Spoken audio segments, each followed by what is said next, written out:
দেখেন ভিডিওটা, তারপরে আমি কিছু কথা বলতেছি। মাঝখান থেকে একদম মাঝখান দিয়ে আরেকটু দাম দিয়া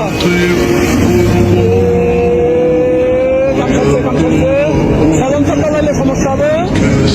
কোন রকম পিকআপ বন্ধ করা যাবে না, কোনোভাবে পিকআপ বন্ধ করা যাচ্ছে।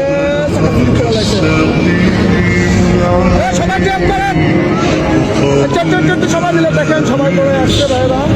হ্যাঁ হ্যাঁ হ্যাঁ, আল্লাহ কালি বার হয়ে গেছে। তো দেখছেন চিন্তা করছেন, সবাই মিশে গেছে। يا مرحبا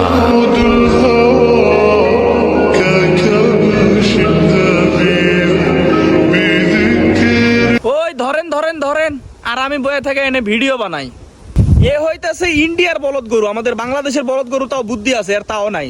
এ ডাইরেক্ট ইন্ডিয়ার থেকে আনা বলদ গরু, কোনো বুদ্ধি সাদ্ধি নাই এর ভিতরে। মানুষ বিপদে পড়ছে, যা হেল্প করবে কি ভালো কি মন্দ, হুজুরেরা আইসা হেল্প করতেছে, তাদের জামা কাপড় সব নষ্ট হয়ে গেছে, তারপরেও তারা সেই চিন্তা করে না, মানুষের উপকার করবে কিভাবে সেই চিন্তা। আর ও নে বয়ে থেকে তামাশা দেখতেছে। ধরে যায় সর বলদ।